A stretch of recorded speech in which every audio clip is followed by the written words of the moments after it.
Okay. Might be able to. Well, good afternoon. Hello, Harris. I'm Mark from the Friends of the Park. And this week we're celebrating Ocean Week with some seminars. Today we have Kelly from Island Green Living Association, who's going to fill us in on some of their initiatives. They've got a lot of cool stuff going on. I'm really excited to hear about it. On the Friends of the Park side, we're gearing up for a really busy season. For those of you that are on St. John, we're going to be doing a trash cleanup on Saturday at Drunk Bay at 9 a.m. So join us out there. We're going to do Drunk Bay and also Princess Bay, and see if we can get some of the trash out of there. Where we started our Walk Up Trails program, which is a volunteer program where anyone can show up and work to clear the hiking trails. That's every Tuesday and Thursday at 8 o'clock. You can follow our Facebook posts for the current locations and things like that. But yeah, we'll be getting going with our programming here soon. Working on permits at the park, and the Friends of the Park has a new director. Tonya Lovejoy is now in charge, and that's just a great thing. And we got a lot of momentum heading into this year. So I won't take up too much of your time because I'm anxious to hear from Kelly. But thank you very much, Kelly, for doing this. And I'm going to pass it over to you. Okay. Yeah, great. Thanks. And I just realized I'm in my husband's art studio, so he has a light. I might be able to get, let me see if I can turn this on, if it'll make a difference. One sec.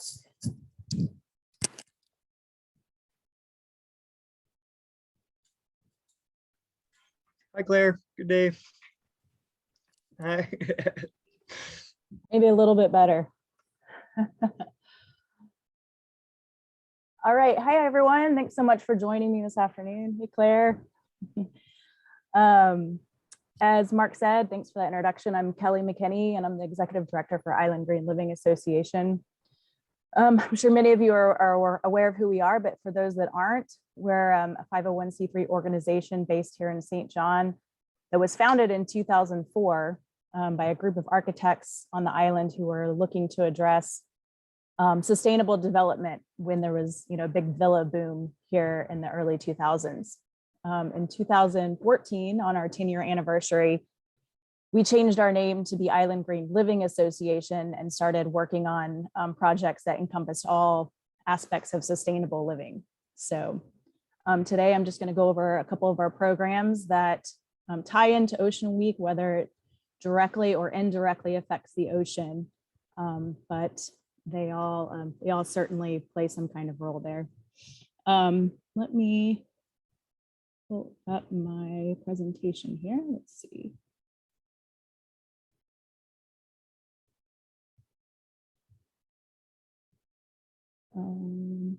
Whoops, let me share my screen.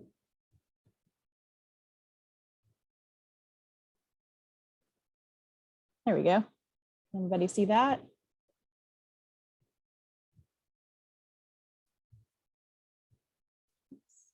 Okay, great. There we go. All right.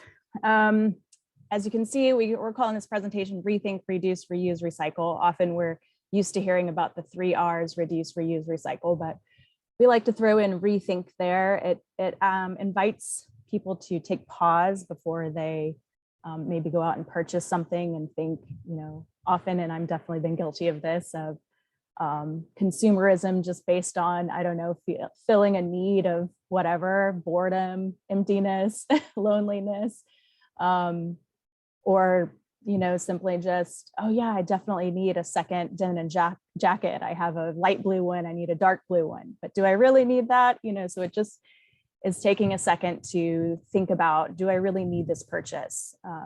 One of the big problems we have out there is just simply the amount of stuff that's being created and consumed by people.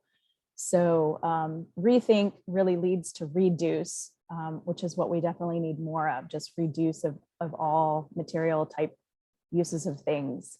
And then reuse, of course, is a great way to continue the life of a resource. And then last but not least, we have recycle. Some of the highlights that we have going on Island Green are our aluminum can recycling program, our resource depot, which is our thrift store. And most recently, we have a chipping and compost program that we have going. So we'll start with our aluminum can recycling program. We are a drop-off facility. We currently don't have any pickups around the island. For those of you that don't know where we're located, our warehouse is just below the Vitima building on Gift Hill School Road. So if you're coming onto Gift Hill from town or Coral Bay, you would turn onto Gift Hill and take an immediate right into the Vitima parking lot. It's a big 2-story white building. And we have a sign out front that says Resource Recycling Center. So you go through their parking lot and down the hill, and then you'll see our warehouse right there to the right. You can just throw your cans over the edge of the fence. You don't have to come when we're open, but that's where we take the cans. And from there, we have staff, a few paid staff, and largely a volunteer-based program of people that come in and help us process those cans. So processing the cans means that we have to sort out anything that isn't recyclable in that program. And it's just aluminum that's recyclable. So sometimes we'll get people that will send us steel cans, like maybe that you'd get from your soups or sauces. We're looking for non-ferrous metal. So a good way to test that at home is you can put a magnet up to it. If it sticks, then that means it's a ferrous metal. If you stick it to an aluminum can, you'll see it won't stick. So that's a great way to test what you're sending to us. We also are looking for things. Sometimes people accidentally throw plastic bottle caps in there, or sometimes there's cans that have a plastic wrap around them. And unfortunately, right now that renders that material unrecyclable with us, because the people that buy the material from us don't want that plastic wrap on the material on the can. So you'll see that some now. There is a local entity that has their can wrapped in plastic, and we've spoken with them and they're working on getting that changed. So that's good, a good thing. In the meantime, we're using those cool cans for some aluminum art at our facility. So you can see here, we have a can crusher. It's not quite an industry standard baler, but the crusher works really great for volunteers. It's very easy and safe to operate. So once those cans are processed and we know that we just have aluminum, they're going to go into the can crusher and be squashed together. And then they make, if you look on the right-hand side, the picture with the 3 gentlemen there, they make these little thin pancake thin square 1 foot by 1 foot squares, and we stack those tall. And then eventually we stack all of those together to make bales like you see on the left-hand side that are strapped to the truck there. Once we get enough of those cans and bales, we will send it off to a recycling partner that we're working with in Puerto Rico, Ifco Recycling. So Ifco Recycling has a full-scale size MRF, which is a material recovery facility, meaning that they take plastics, metals, not glass, excuse me, they take fibers as well. So they do a lot of recycling for the community of Puerto Rico over there. And so they buy the material from us. We've sent 2 shipments over to Puerto Rico. Our last one was last September in 2020. We're probably due for another one here pretty soon. That shipment was taken over to Puerto Rico for free for us by the Norma H, which was great because they were delivering, they're a barge based out of Puerto Rico. They were delivering material here to St. John and backhauling empty. And so we partnered with them. They liked what we were doing. And so they offered to send the material back over for free. So that greatly helps, you know, the value of the material when you don't have to pay for the shipping. Let's see, just a few things, fun facts that I wrote down about recycling. You know, most 75%, or excuse me, 65% of all the aluminum that, excuse me, I got my numbers wrong.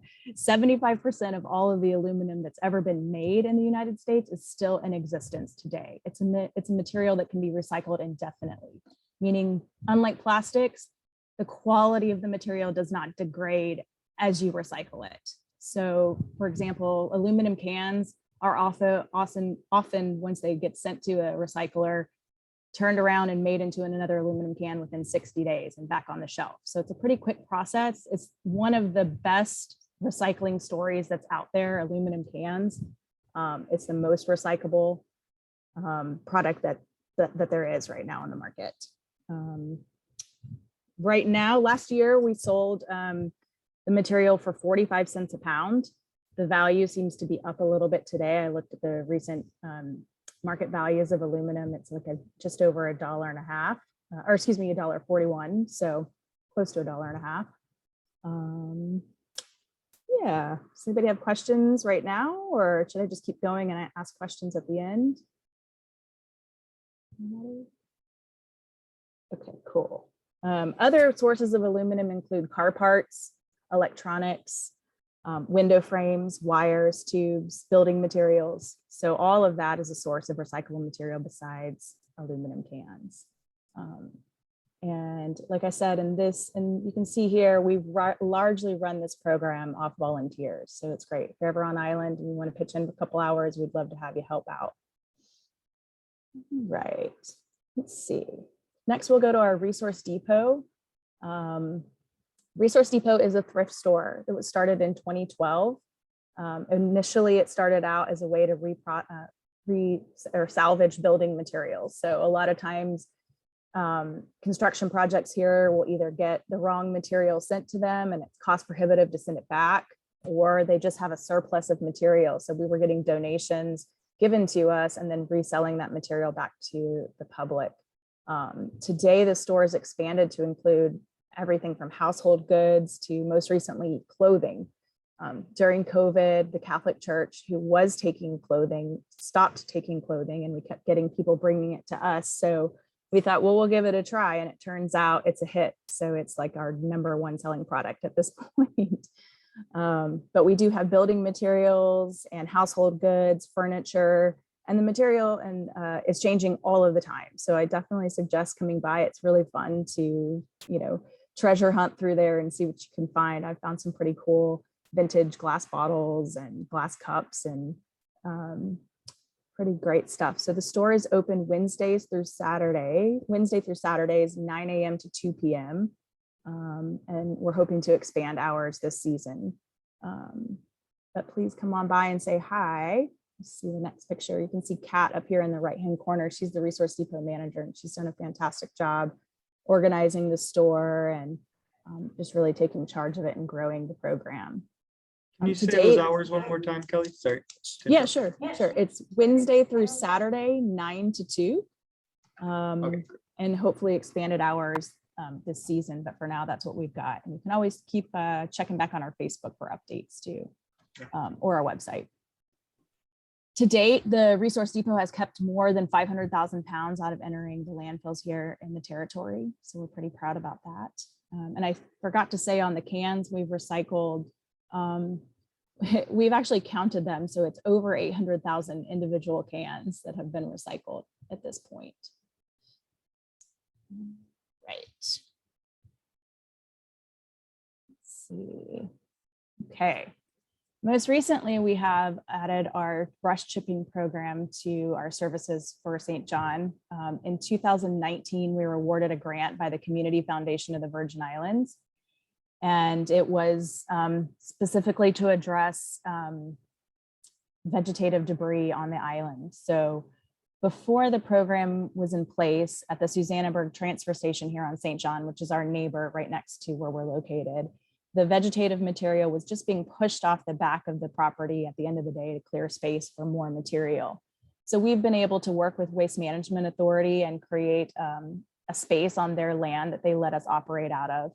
We have our Vermeer brush chipper, which we were able to purchase through grant funds. You can see there, that machine will take material up to 18 inches. So logs up to 18 inches, and it turns it into 1/4 inch or less material. And we're processing, you can see down there, Dr. Dave Minner, one of our board members who's very active with the program. We're processing all, there's some sea grape leaves in there, palm fronds, and then big logs and twigs and tree branches as well. And then that material is turned into a mulch product that we are now, just as of this August, selling up at our Resource Depot. So we do big bucket scoops for about $100, and then individual bags we sell for $5. Make sure I'm telling you the right number. $3 for a 5-gallon bucket. We definitely encourage you to bring up your own 5-gallon bucket or your own source to bag the material. We have piles, we can load it for you, or we have bags that are already preloaded. So yeah, we're pretty excited about this program that also turned into, you can see down here at the bottom, our Compost Demonstration project. So earlier this year in February, actually, we partnered with a company called Sustainable Generation, and Sustainable Generation has a partnership with the company Gore. And that's Gore, just like the rain jackets or ski gear that you've seen, Gore-Tex. And then they have a composting arm to their company. So you can see here in the bottom picture, we basically have a giant rain jacket that goes over a compost pile. These compost piles are made out of some of the vegetative material that we process in our brush chipping program. And they're also mixed with spent beer grain from the tap room on St. John. The tarp goes over top of them. What you can't see in these photos is that there are some pipes that lead into the piles. Every hour for 10 minutes, a machine turns on and blows air into the pile. Because the cover is impervious, no water can get in, but it does retain the moisture inside the pile. So they heat up quite hot. And you flip the pile 3 times, and in 6 weeks' time, you have a really nice compost product. The reason that Island Green did this project is to show Waste Management Authority this is a system that could be adopted here in the Virgin Islands. Sustainable Generation and Gore do have a proposal out to Waste Management Authority, and I've been told that they're seriously looking at implementing that in at least St. Thomas and St. Croix, but may not be for another year. So can't confirm anything on that, but it looks promising that they may start to do that. This system can absolutely take food waste, and it can take biosolids. So it's a really great way to address the organic waste on our islands. In fact, there was a waste characterization study done by the UVI in collaboration with EPA back in 2019. If anyone wants that information or that, I can send that to them. But what it shows us is the same with many municipalities around the world, is that nearly half of the waste stream, over 30%, is compostable. So if we were taking that out of our waste stream, we would be dealing with a lot less trash to go to the landfill. And turning that, and more importantly, turning that resource into something that we can just use right here on the island. So there's no shipping. Whereas like the aluminum cans, where at this point, we have to ship them off island. So, right, let's see. Oh, that's that one. Okay, I have one other one here.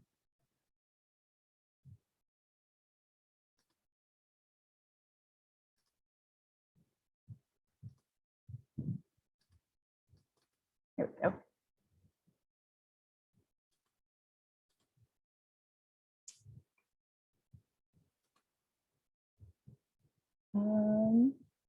Let's see how to make this my full screen, sorry.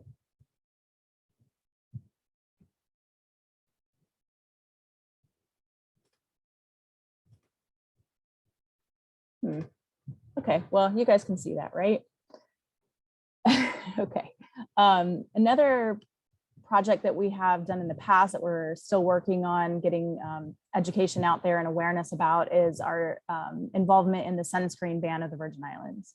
So in June 25th, 2019, the Virgin Islands government passed a law here banning the banning the distribution, sale, and importation of sunscreens that contain oxybenzone, oxynoxate, and octocrylene.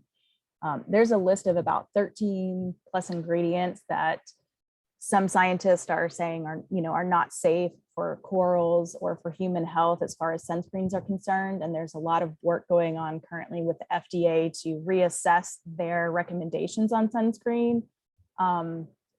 For now, and specifically looking at oxybenzone, because there is a pretty big movement now out there to get this out of sunscreens and away from coral reefs.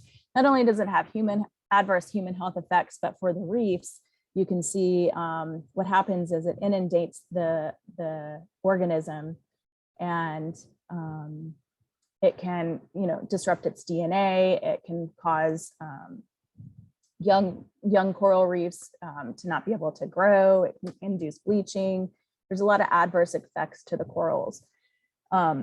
As you all, I'm sure know, the oceans are under many stressors. The coral reefs are under many stressors, including warming ocean temperatures, ocean acidification. And so in a place like the Virgin Islands, where according to the Department of Tourism, we have over 1 million annual visitors a year, if every one of those people is putting on some sunscreen with oxybenzone on it and getting into the waters, you can imagine what kind of stressor that adds onto the reefs. And so I wanted to show also another slide from our website that shows a really pertinent part of this. And I'm not sure how to do this other than stop sharing my screen and then reshare it. So let me see.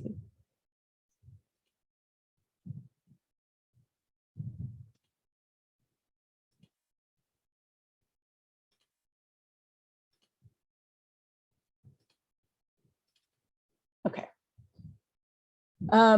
This was put together by some folks at NOAA for us a couple of years ago when we were working on the ban for the sunscreen.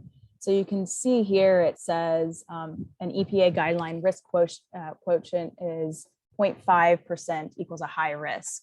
And you can see down here, or up in the top left and also the bottom right, the factors that were sampled at Hawks Nest West, Hawks Nest East, Trunk Bay East, Trunk Bay West, way exceeding the 0.5 recommendation there. So if you've ever been to Trunk Bay or at the overlook at certain times of day, you can certainly look out and see a sheen over top of the water, and that's definitely coming from all the sunscreen that's washing out. So some recommendations on sunscreen. You want to look for, here's some information from our website. If you haven't ever been, we definitely suggest checking out our page here. There's a lot more information about the ban. That graphic that I was just showing is up there. And then also we have a list here. This is some sunscreens that we've vetted, some brands. You can click on all these links that we know to be safe sunscreens. StreamtoC is probably our favorite. They definitely have put in the work as far as testing every ingredient that they put out there. The owner of the company is a huge diver. She's lives on the coast in Florida. She's a chemical scientist. She's just very, very passionate about making sure that anything she puts out there is very safe. So that's probably our favorite one. Some people don't like or have problems with mineral sunscreens because they tend to be thicker, right? They can make your skin look white. But one misconception is how much of it you really need to put on. So we have some information on our website. You really just need to put on a small dime-sized amount. Put it on, rub it in, all over, let it sit for a second, and then re-rub it in. A lot of people put big globs on and they put it all over, and it's really not necessary. We also just suggest, being in the sun. If you have to be in the sun from 10 to 2, which is kind of the hottest, most intense part of the day, cover up or go get some shade. Minimize even the amount of sunscreen that you need to put on. Another thing is to avoid sunscreen sprays. I see a lot of those out there, but when you're spraying that on you, it's very little of it is actually getting onto your skin, and a large amount of it is spreading out all over the place into the sand, and it could disrupt sea turtles or other crabs, other organisms that live in the sand. So it's best to just avoid the sprays. What you're looking for in the sunscreens, let me go back. You want to look for mineral based. You want to make sure it's non-nano. Non-nano means that the particles will rub into you easier. And zinc oxide and titanium, non-nano zinc oxide and non-nano titanium oxide as the active ingredient. So that's what you're looking for in the sunscreens. And then last but not least, I don't have any slides for this, but this is a project that we are working on. I won't go into a whole bunch of details about it, but we are working on a plastics recycling program for St. John. We're working with a company out of Michigan who is a recycling processor.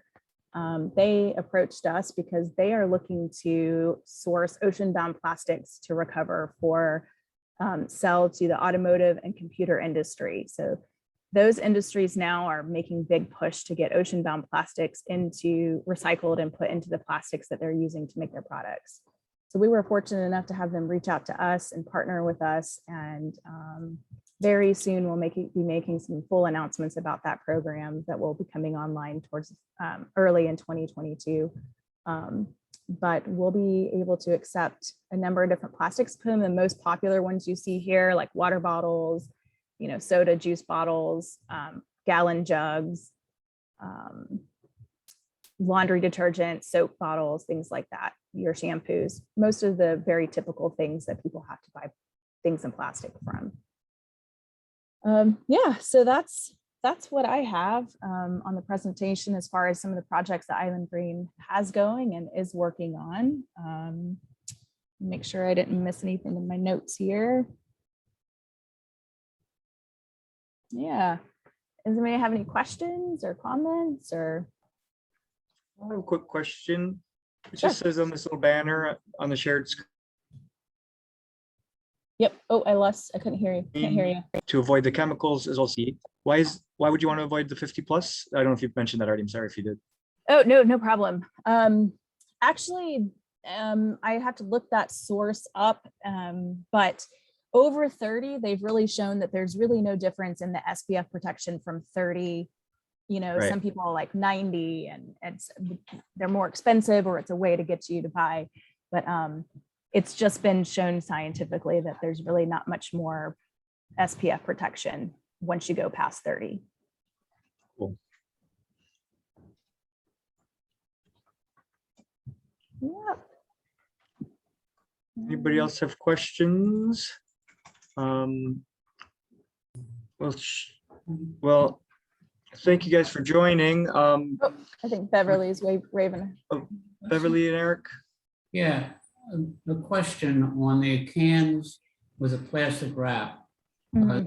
Last year, early this year, we had been told that the plastic wrapped cans can still be crushed and they get 50% of the less of the recycle reward for that.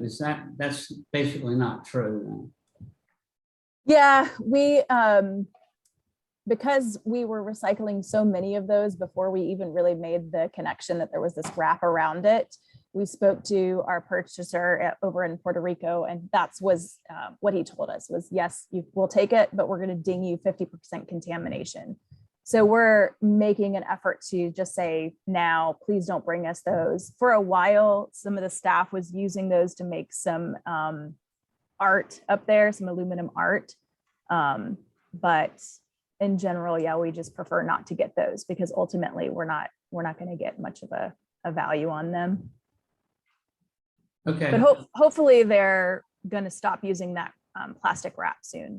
They said. Well, I don't see companies like Truly who are becoming bigger and bigger complying with that. I mean, yeah, I don't think Truly has a wrap on theirs.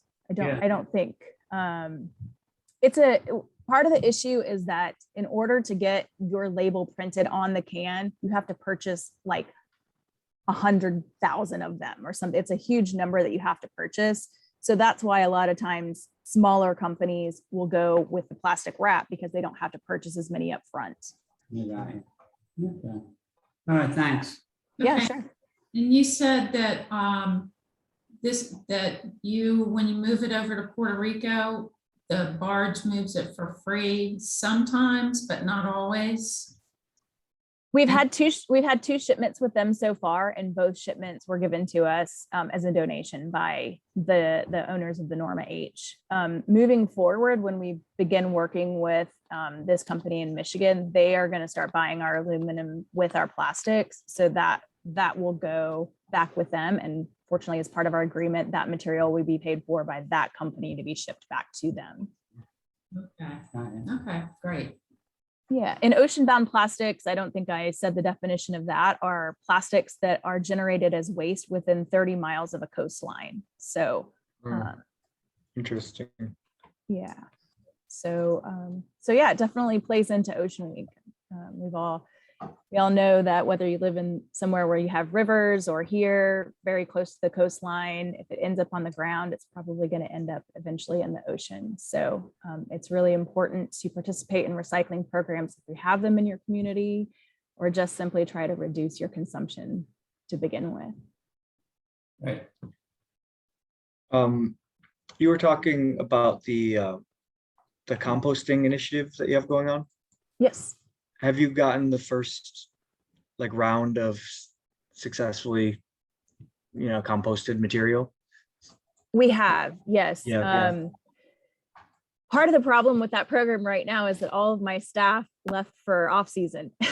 Right. So the piles have just been sitting there. But the very first pile we built has gone through the full process and is done. One piece that we're missing is a screener. We need to put the material through a screener because we have the palm fronds here. And so those would take eons to fully break down. They're so fibrous and stringy. So the material is great, but it's not sifted through completely. You're going to have those palm fronds in it. So it's not something that we've been comfortable yet selling. But we're looking at what's going to be the future of that program, whether we're going to continue it or whether we're just, our original intention was just a 1-year demonstration project to show waste management and to kind of help maybe train their staff on it if they were willing to take it over. We don't have really adequate space at our facility to do the compost operation. You have to move your Bobcat around to turn the piles, and we have our property, narrows towards the back where we have it. And so it's difficult to move that machinery around to move the piles and turn them like you need to. So I don't know that we're going to continue the program. But I'd like to see it continue somehow, because again, it has the potential to address a huge piece of the waste pile. So. Yeah. And from the Friends of the Park perspective, we have plant propagation programs that are really growing, and no pun intended. We're growing a lot of trees, and we've had to source the soil from Florida, and bagged soil, peat moss, and unsustainably harvested things like that. So it'd be great if we could purchase compost from you or from another entity or something right directly on island. Well, why don't we connect and have you come by and check it out and see what you think of the stuff that we have right now? And I'm sure, we'd be happy to get some to you. I don't know if you guys need mulch too, but we've got the mulch option. Yeah. Okay, cool. Yeah, let's connect over that. That'd be great. Yeah. Well, thank you, Kelly. Thank you. Oh, Claire's raising her hand. Claire. I had wanted to ask about the sunscreen, because I do notice, now it's officially like a law that shouldn't, but I do notice that some places still sell it. And then I also wondered what is there that we can do to actually stop tourists bringing it in the first place? Because I see that those are probably two big problems, but the fact that it's a law and that it's not enforced, I do see that there's still stores still selling chemical sunscreen. And I didn't know whether, there were any plans to address that or. Yeah, that's a great question. We have been trying to address that because, again, we were helped with the ban, and then, the government, as I know, here, oftentimes, creates these things and then there's no implementation plan afterwards. So we've written one for them. We've tried to work with the tourism department. We've reached out to the governor. We've done our own work within certain stores, just speaking to managers when we do see that there is, they're selling something that they're not supposed to sell here. Yeah. We looked at trying to address it from a customs point of view. I mean, that's a lot of extra work for customs. How would they have to open every box to make sure, it's definitely something that we are actively working on to get better education out about that.